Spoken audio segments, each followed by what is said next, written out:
Hello Potter fans, welcome to my second part of my ranking of J.K. Rowling's Wizarding World, the movies. Sorry about this, I basically forgot that I was meant to do this video. I only realised when I was looking through my videos a few moments ago, I thought, oh shit, I haven't done part 2 of the Wizarding World movies ranking, which I should have done months ago, after Fantastic Beasts, The Crimes of Grindelwald came out. So sorry about that. I have done part 1 of the list, so please go and watch that if you want to hear my thoughts. But just to recap my list so far, just so, because it has been a few months. Okay, so far the list stands thus. Number 10 is Fantastic Beasts, The Crimes of Grindelwald. Number 9 is Fantastic Beasts and Where to Find Them. 8 is Harry Potter and the Half-Blood Prince. 7 is Harry Potter and the Order of the Phoenix. And number 6 is Harry Potter and the Deathly Hallows Part 1. So, we are halfway through the list. So to continue on, I'll try and keep my thoughts brief, but this might be a long video. I'll try my best to keep it concise. Okay, so let's press on. As always, list is subjective, not objective. Respect my opinion, I'll respect yours. If you're going to be a troll, I'll delete your comments. So, don't be a troll. Don't be a troll. Trolls are not welcome here. Okay, so number 5 is taking the halfway spot is Harry Potter and the Prisoner of Azkaban.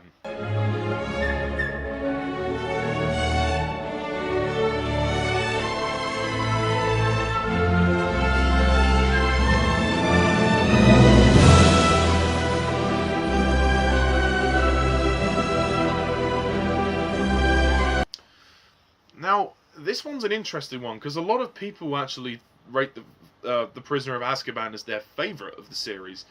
I can see why. I mean, it's a very interesting film. It was, obviously, at the time of the 3 movies that were out, it was definitely the darkest. It was the start of the darker material. I really like Alfonso Cuaron's direction here, and the emphasis on character and emotion. We've focused a lot more on Harry's emotional journey this time. Whereas before, in the Chamber of Secrets, it was just about the mystery within the narrative.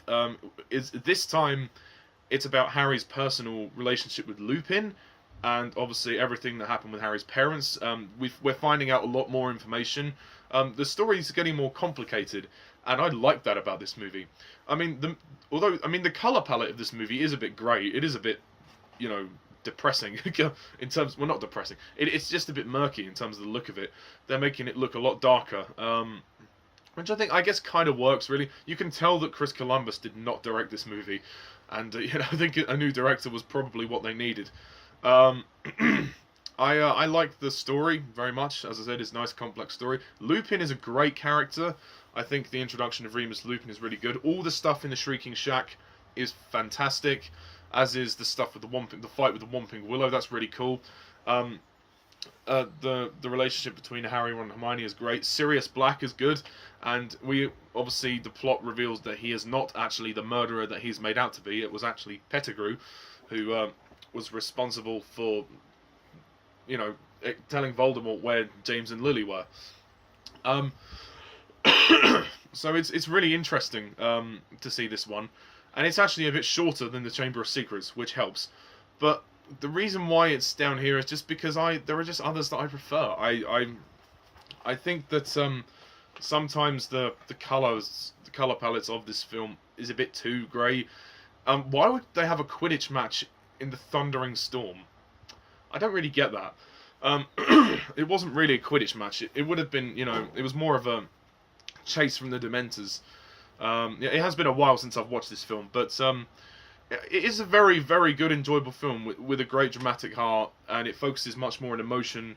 It has this kind of wacky, weird sensibility as well, with the night bus, and also the singing choir with the frogs. I mean, it's just a bit strange, but it's another fantastic entry into the series, but I just don't think it is as timeless as the first 2. I think the first 2 hold more of a nostalgic places. The Prisoner of Azkaban is more mature than the first 2, which is a good thing.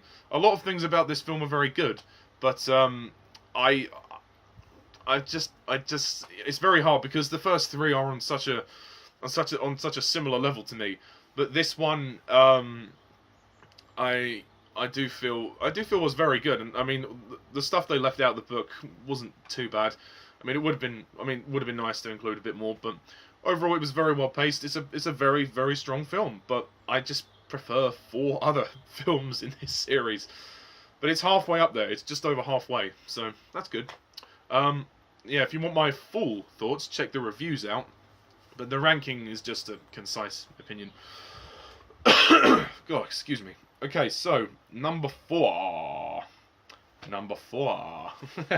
Number 4 is Where It All Began, The Philosopher's Stone.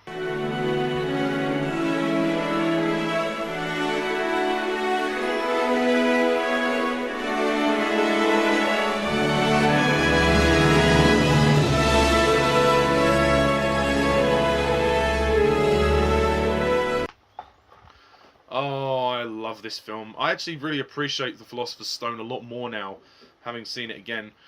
There was a time when I used to rank it down the bottom.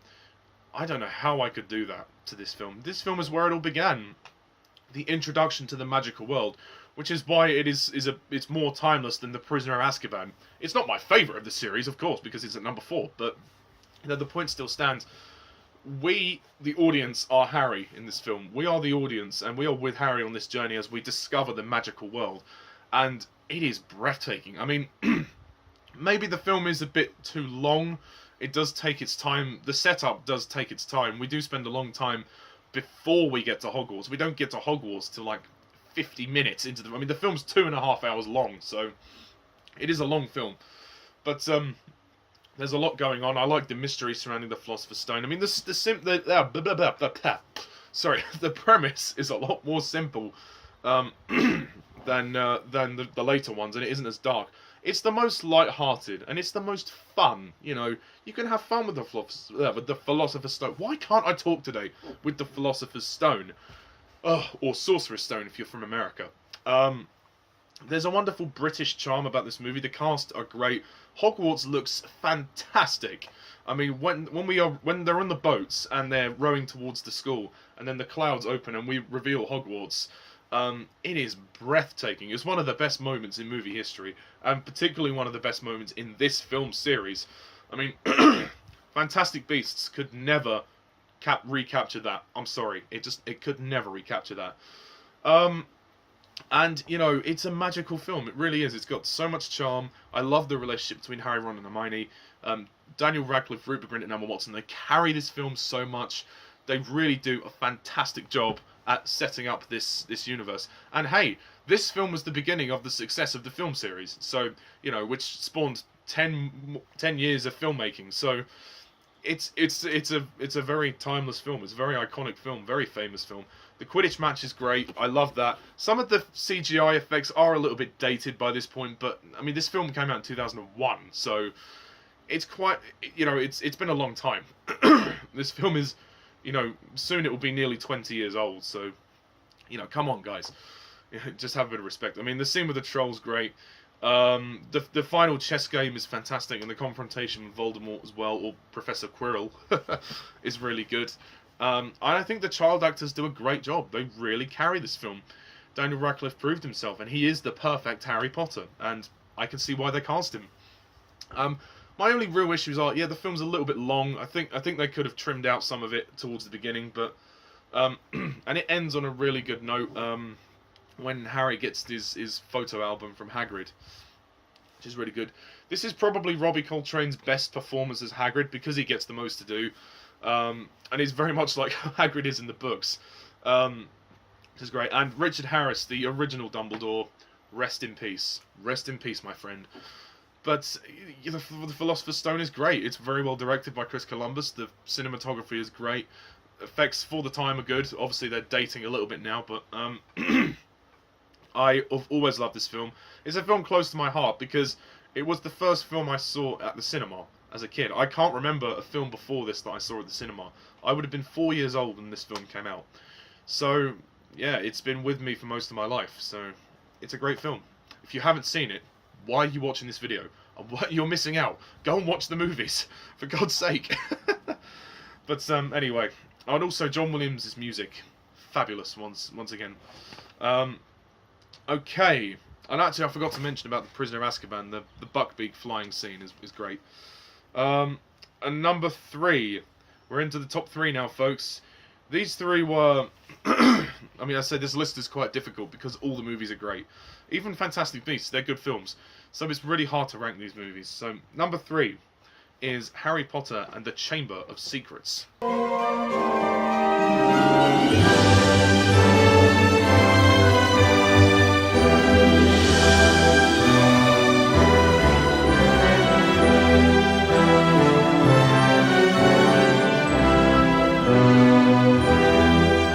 I gave a hint towards this in my review that I did prefer the Chamber of Secrets, and I do. I think the Chamber of Secrets is oh so slightly better than the first one.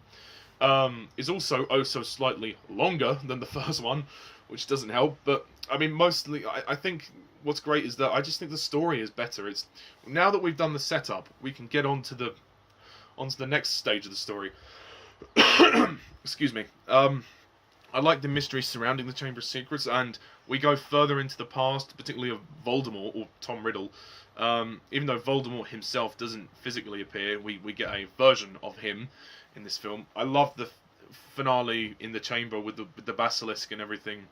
That's really cool. Gilderoy Lockhart is fantastic. He's a great character. Kenneth Branagh played him really well. There's just more stakes with this movie. There's just a lot more stakes. People are getting petrified, and you know, the school is nearly being threatened to be closed. You know, there's a lot more at stake, and you know, I think Harry, Ron, and Hermione's friendship is a lot stronger in this film. And the sequence where they have to take Polyjuice Potion is really quite entertaining. It's clever how the filmmakers have done that. That's really cool. Ron is also funnier in this film. He gets his wand broken, and then there's a part where he has to cough up slugs, which is really cool, if a bit disgusting. I love the mystery of this film, and it is slightly darker, but it isn't without its light relief. Chris Columbus directs the film again, and he does a good job, and I think it was the perfect nudge in a darker direction. Obviously, the darkest is yet to come, but the Chamber of Secrets was a slightly darker film than the first one. My only downside to this film is, again, it is way too long. I think the film is 2 hours 40 minutes for this film is a little bit too long. I don't think it needed to be this long. There are sections which could have cut out. And to say that the first 2 movies are the ones that got extended cuts, I don't think that was entirely necessary. This film does stick fairly closely to the book, even if it changes a couple of things. Moaning Myrtle is hilarious. I love Moaning Myrtle. And I think the visual effects for the Chamber of Secrets have aged rather well. The first movie, not as much, but this one, yes. And it is a slightly different film to the first one. It's not just Harry going back to another year of school. There's a lot more at stake, and there's a thicker plot. And the mystery this time is a lot more intriguing, which is why I prefer the Chamber of Secrets, even if it is longer. And I like the spider sequence as well. And the flying car is just amazing. I mean, the first sequence, obviously, when they're getting to Hogwarts through the car, and the Whomping Willow is attacking them, that was really cool. And then when they have to escape the spiders with the car, that's enthralling. Aragog looks great, and also Dobby is just a delightful character. I wish Dobby was in the film series a lot more. He's in more of the books, but after this film, he doesn't come back until the Deathly Hallows Part 1. Which is a real shame, to be honest, because he featured so much more in the books. He had quite a prominent role. Then again, the films didn't include the house elf subplot, or which I'll just refer to as Spew, which was if you look in the Goblet of Fire book, you'll find it. Oh dear, sorry. Let me just have my drink. Oh my god. Whew. Talking makes me cough.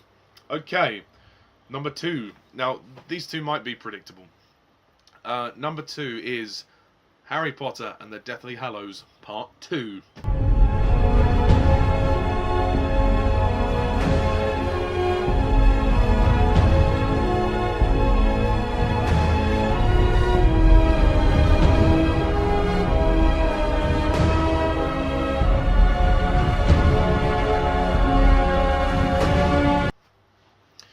This movie is outstanding.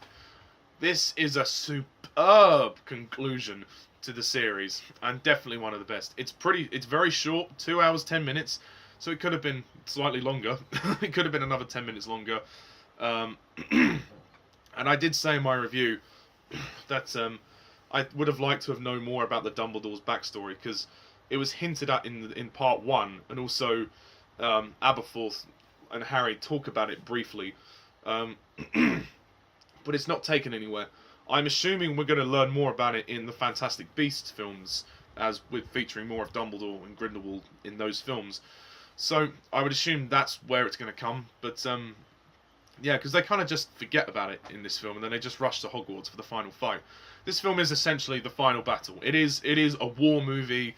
It's dark. It's emotional. The action is not as big as you would think it is.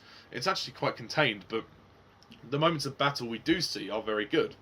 And there's something quite emotional about seeing Hogwarts being destroyed.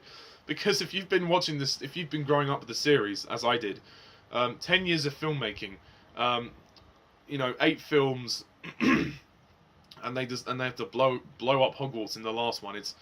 It really is it's quite sad to see. But it's action-packed, it's epic. The final fight between Harry and Voldemort is brilliant. I know they changed it from the book. I know in the book, Harry and Voldemort were just... It was more about the words that they were saying, and rather than the spells they were casting. But I think for a film, you needed something a bit more as well. They could have still had some of that dialogue from the book, but I like the fact that Voldemort chases Harry around the courtyard. I mean, plus, that's what people have come to see. They've come to see a huge throwdown between Harry and Voldemort. You needed them to have some kind of final fight. In the book, everybody's watching, but in this film, everyone's fighting. Everybody's fighting for their lives and fighting for the school, which is really, so the stakes have never been higher. It really is the mother of all battles, and it is the end of a great story. And the revelations that come, obviously, if you've read the books before, you would have known what happens when Harry discovers he's a Horcrux. It's quite emotional. The emotion of this film doesn't, the film doesn't compensate for lack of emotion. I mean, in terms of character development, we don't really get any of that, but, watch the other movies. You have to watch the first 7 films to really get the character development. This movie was not meant to be made for character development. This film was meant to be made because it was a finale. It's an action finale, and that's what it is. And it does it so well. David Yates has never directed better. The music is great. It's probably not the best score for Harry Potter, but it works well for this movie. The action is phenomenal. And the movie just goes at this relentless pace. It just doesn't stop. Whereas part 1 was more of a slow burner, a slow drama. It was a big build-up, and it was very dark and less, the odds of success were pretty low. But this film definitely improves things for the heroes, shall we say. And it has a lot of emotional moments. I mean, people die. It's tragic. And for me, it definitely is one of the best of the series. They went out with an absolute bang. I never forget seeing this film for the first time in cinema. Everyone cheering at certain moments, and I thought to myself, you know what? Really well done. Really, really well deserved. I mean, and the epilogue is a very nice ending. Brings everything full circle. I don't really think they could have ended it much better. I do think maybe they could have had a slightly more of a denouement in terms of the ending. After Hogwarts, because we've been through a lot in the 10 years of filmmaking, obviously for the 7 years for the characters in the film, but it's 10 for us. Kind of like Return of the King, except probably not as long as that. Obviously, Return of the King was a much bigger film, but it would have been great to have a slightly longer ending, because, I mean, the 3 of them have a scene where they talk about when Harry snaps the wand, and then they just stand there, they hold hands. It would have been nice to just,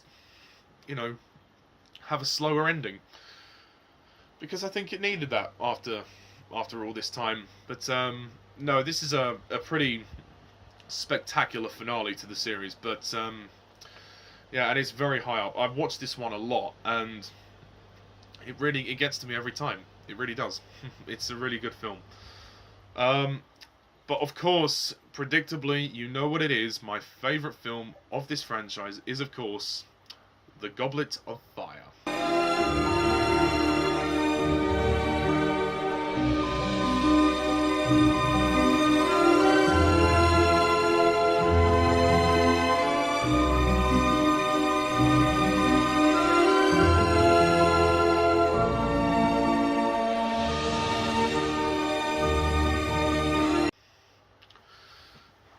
Yeah, I mean, I know what people have said about this film in regards to criticism. You know, if the tournament's so dangerous, why have it at school?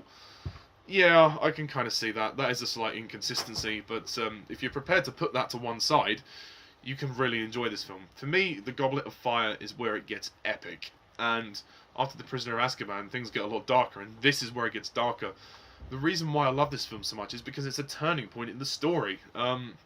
The end of the film signifies a big change and a big, you know, of what's going to happen next. You know, Voldemort comes back.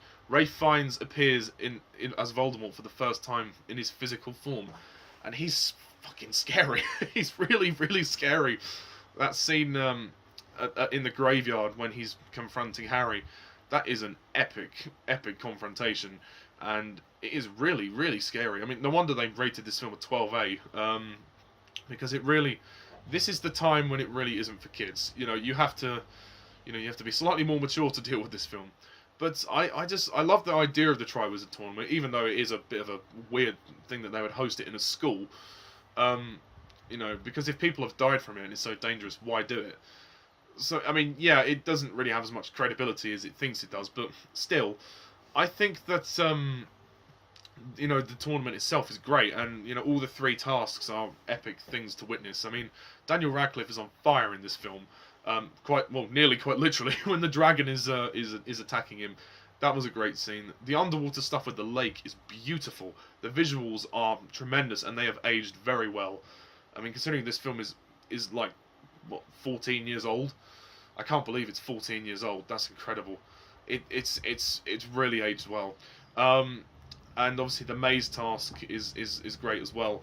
But also there's great character moments. I mean, the fact that Mike Newell, the director, he had a balance of tone. You know, there was a lot of humour with this film as well, and because particularly with the teenage romance side of things, and it's not done in like a Twilight sense of the word or a Hunger Games sense of the word. It's done quite subtly, which is nice because they're in a school. It actually makes more sense, you know. And they have this Yule Ball thing that comes up, and Harry and Ron, I mean, they don't know how to talk to girls and they don't know how to get dates and stuff, which is kind of funny. The fact Harry's this big brave boy, you know, he's being thrown into all these tasks. I mean, if he can slay a dragon, can he get a girl? But he can't. I love how he's just kind of pathetic at the whole thing. He doesn't know how to do it. I mean, I would be the same. I wouldn't know how to do it, and I probably still don't. But it makes for quite funny entertainment, and I do like the relationship he has with Cho Chang. It is very genuine in this film. It's a shame it's not developed much further in the Order of the Phoenix, but never mind. The film's long. It's 2 hours 37 minutes, but it doesn't. The pacing is great. It does not falter. Mad Eye Moody is fantastic. He really is, and obviously, if you're a Doctor Who fan, David Tennant is in this film as well as Barty Crouch Jr. Plays a small but pivotal role, which is great. And I like the cast for this film. And I think Michael Gambon actually settles into being Dumbledore in this film. I didn't mention about that in Prisoner of Azkaban. Michael Gambon as Dumbledore. That was his first film. It would have taken him a while to get used to him because obviously Richard Harris was so iconic in the role. But I think Michael Gambon pulls it off well here. Except when he says, "Did you put your name in the Goblet of Fire?" In the book, he says calmly. And in the film, it's like, "Did you put your name in the Goblet of Fire? Are you one of the students that would follow you? Are you absolutely sure?" it's a little bit over the top. But that being said, I can't really fault this film. I love it. I absolutely love it. Despite the inconsistency with why would they actually host the tournament at the school. Other than that, it's perfect. I love it. I know some people aren't into this one, but I think it's one of the most unique of the series, and it's always been my favourite. I do have a lot of nostalgia for it as well, so that's partly the reason why it's so close to my heart, and it will always be my favourite. I don't think, even with the upcoming Fantastic Beasts movies, I don't think this one will ever be topped. I will be very surprised if it is. So, yes, and also Patrick Doyle's music is beautiful. The Harry and Winter track is the best. The track I used just now. So, that is that, folks. That is my ranking of the 10 movies in J.K. Rowling's Wizarding World. Sorry it took so long for me to do part 2. Thank God I actually remembered to do it. Okay, so, just to recap the entire list. Number 10, Fantastic Beasts, The Crimes of Grindelwald. Number 9, Fantastic Beasts and Where to Find Them. 8, Harry Potter and the Half-Blood Prince. 7, Harry Potter and the Order of the Phoenix. Number 6, Harry Potter and the Deathly Hallows Part 1. 5, Harry Potter and the Prisoner of Azkaban. Number 4, Harry Potter and the Philosopher's Stone. Number 3, Harry Potter and the Chamber of Secrets. Number 2, Harry Potter and the Deathly Hallows Part 2. And number 1, Harry Potter and the Goblet of Fire. Oh, so, that was a very difficult list to rank. So, I know that a lot of people will rank these films very differently. But, yeah, there isn't a bad film in this series, even though the second Fantastic Beasts movie is more flawed than all the other ones. It's still decent enough, but yeah, I've yet to see a bad film from this series. I've yet to see a bad one, so it's a very strong film series, and it's very good. So it's a very hard one to really do a list on. But what's your list? Please comment down below, let me know. Thank you very much for watching this video and watching part 1. Stay tuned for future Wizarding World reviews in the future. It's now 2019, so next year, in 2020, we will get the third Fantastic Beasts movie. So the list will probably be updated at some point down the line, so stay tuned for that. And obviously I will review the 3 Fantastic Beasts movies that are yet to come out. But yeah, and I may even delve into some of the Harry Potter video games. Something new for my channel. I've never reviewed video games before. I'm not an active video game player, but I might do some movie game reviews. As my channel is very much film orientated and also Doctor Who orientated, I might do some video game movie reviews. So that will include the Harry Potter ones, because I grew up playing the Harry Potter games. So yes, stay tuned for that. But yes, thank you guys all for watching, and as always, I'm Mr. TARDIS11. Mischief managed.